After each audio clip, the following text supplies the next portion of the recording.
first up, kicking us off, we have Nick Turner, who's the CEO of NFU Mutual. You can wander up, sir. It's okay. Yeah, Nick was appointed NFU Mutual's Group Chief Exec in April 2021. His career spans more than 40 years. We had to add another year on that, didn't we, earlier? Time goes on. He's worked largely in the fields of general insurance, life assurance, and wealth management. He's the former president of the Chartered Insurance Institute, and he was previously the president of the Personal Finance Society. So thank you, Nick. Over to you. Thank you very much. Cheers, Paul. Cheers, Paul. Cheers. Fabulous. Move on to my first slide. So thank you for inviting me to speak today at FSQS Live. So 2025 was indeed, Paul, my 40th year working in financial services, mostly an actor before joining NFU Mutual in 2013, and now Group Chief Executive, nearly 5 years in the role now. But a big chunk of my career was spent in sales and business development. So over the years, I've been both a buyer and a supplier. So I know exactly what it feels like to win a huge tender and to lose one, but also to work through the minutiae of RFIs and RFPs to arrive at a preferred solution. And I think I absolutely know that it's hard work on both sides of that equation. So a bit of history as well about NFU Mutual. So NFU Mutual is, I am biased, but NFU Mutual is quite simply a fabulous insurance and financial services business. We are a mutual, which means that we're owned by our members. We have no shareholders to pay, and we're super clear, therefore, around who we serve. So in 1910, 7 Stratford-upon-Avon farmers created an insurance company. They did it in a local tea shop because the insurance market, would not insure their haystacks. And back in those days, having your haystacks next to the London Stratford mainline railway was considered high risk. The golden age of steam and smokestacks was not always the golden age of insurance. But our head office is now situated on one of those 7 farms that created the business that we're in today.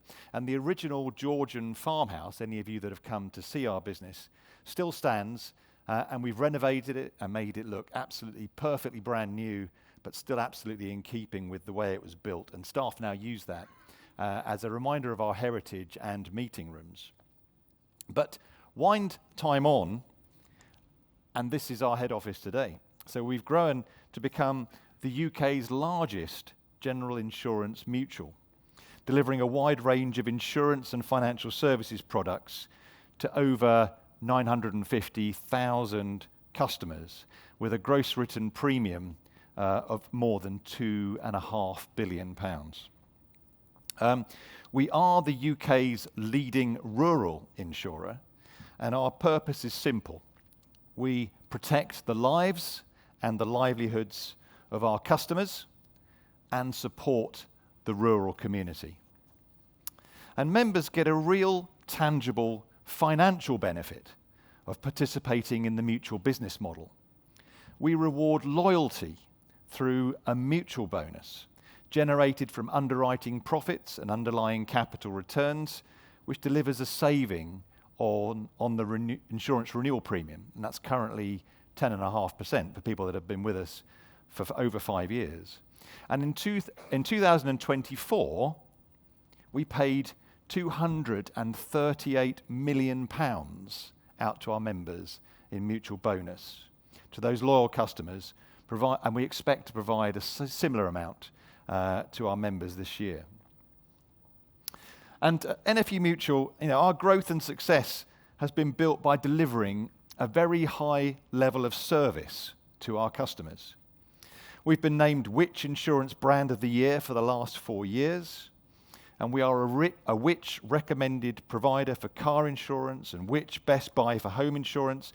And considering that Which have just written to the FCA with a super complaint about general insurance companies generally in their service, it really does set us apart to win those accolades, and we're different to many of the other insurance companies in our industry.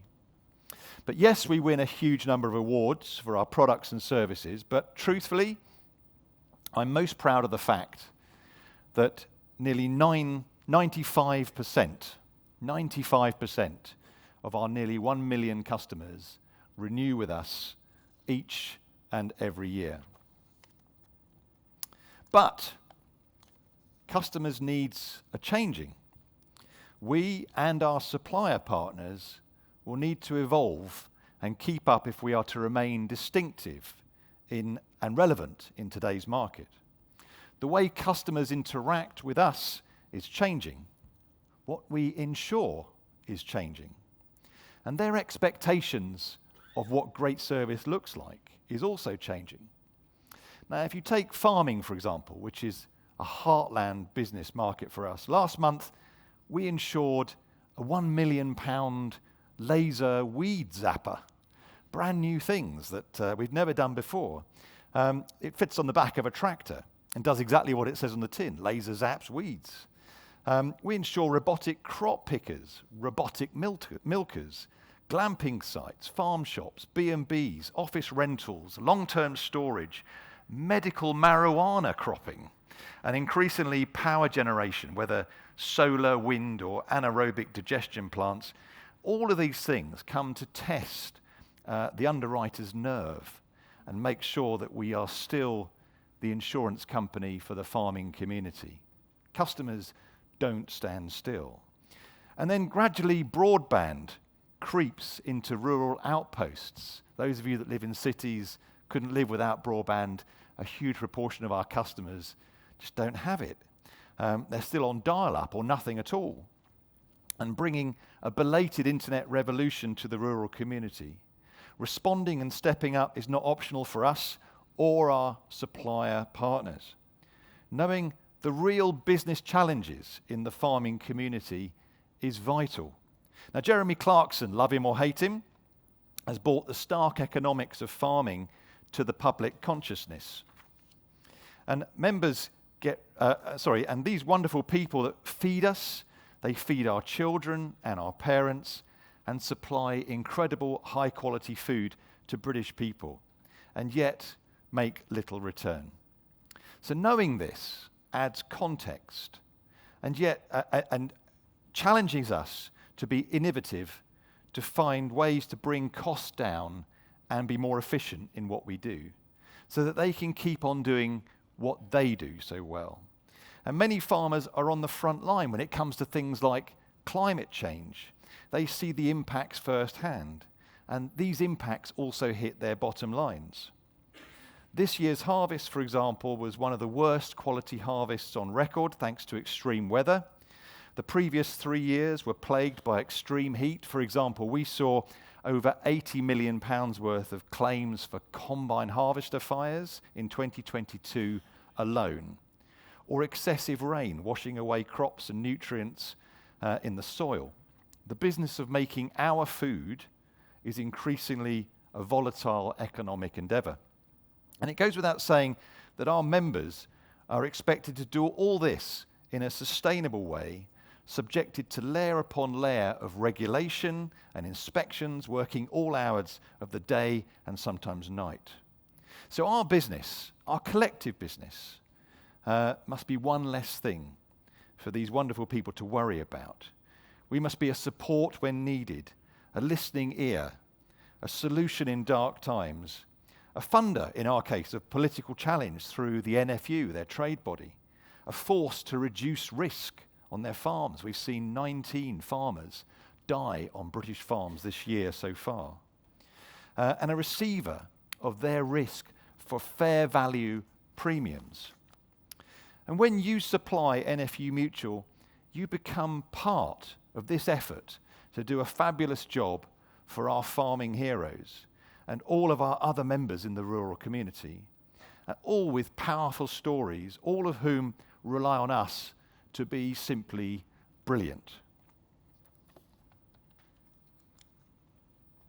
And yet, as an insurance company, we too inhabit a volatile world. But we need to be a huge rock in a swirling vortex, solid, robust, and unmoved. And when I say we, I mean NFU Mutual and all of our supplier partners. It's a huge ask, but to support our end customer, one failure anywhere can be devastating. Already during this decade, we've seen wars in Europe and in the Middle East having major impacts on the availability and costs of goods and services. Brexit and recently introduced US tariffs have threatened an end to the era of globalization and efficient supply chains, including easy access to labor from the continent. Our business has had to work with suppliers to understand the direct and indirect impacts of all of these issues, and increasingly, as events happen in real time, be able to scenario plan across our supply chain and rapidly undertake impact analysis so together we can take action if needed.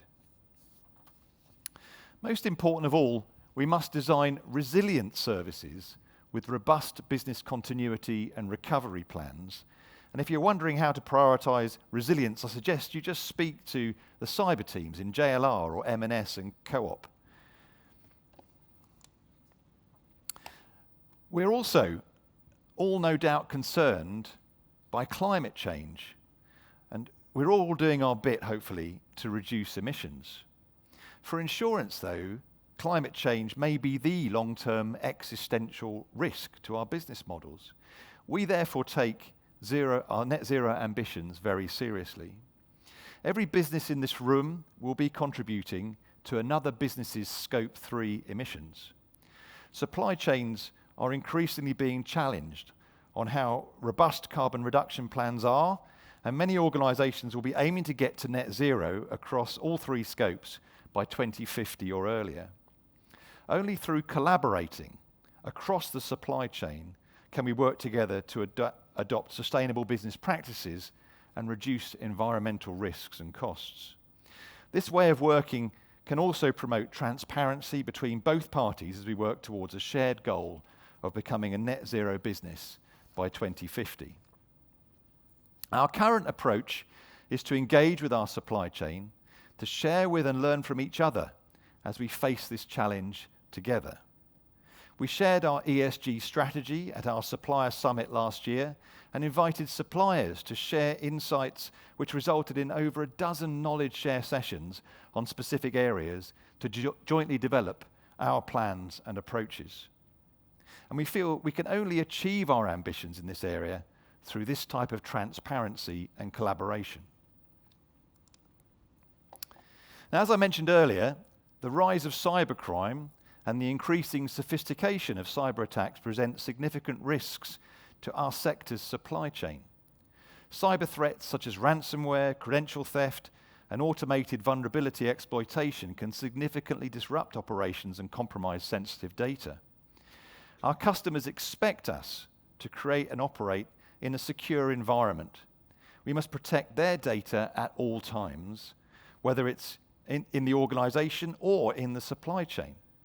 We have a duty, therefore, to conduct sufficient and appropriate due diligence to not only ensure that the systems and procedures exist within our supply chain, but that we work with organizations that have the same mindset when it comes to protecting our customers' data, and they take the same approach with their supply chains. We believe that cybersecurity is not just a tick-box exercise. A recent KPMG study, really sobering, shared that 30% of data breaches involve third parties. So this approach to supply chain transparency and cascading requirements is not limited to the world of information security and all things cyber. I've already talked about delivering the customer's requirements as being a team game across the supply chain. Well, this can be, these days, a very large team, with the supply chain being incredibly extended. And we all need to remain curious and vigilant to ensure we maintain visibility of changes in supply chains and gain assurance that requirements are cascaded appropriately to the relevant point. Blaming others for breaches is increasingly not really an acceptable excuse, in my view. And in other areas, our reach and influence should be purposeful, positive, and constructive too. So one example of this is in the area of modern slavery and human trafficking. Following the Modern Slavery Act of 2015, the financial services sector received particular focus from the then Anti-Slavery Commissioner, Dame Sarah Thornton, not least because of our collective ability to influence other organisations, either through the money we spend or the money that we invest. And whilst our Tier 1 supply chain may be seen as having a relatively lower risk of modern slavery, there are risks in the extended supply chain, and we have focused hard on ensuring these requirements are cascaded down the supply chain, for example, through contractual clauses and due diligence requirements to just exert that influence. There is no getting away from the fact that we need to work ever more closely with suppliers and partners and understand our supply chains better to protect our customers, our business, and meet our regulatory requirements.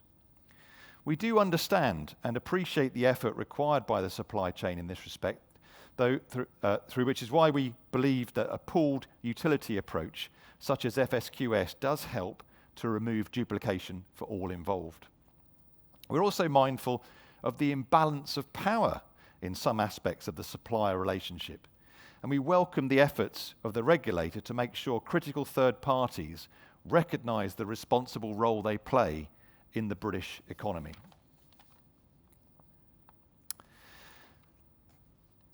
At NFU Mutual, we're also developing more long-term partnerships, particularly in the tech supply chain.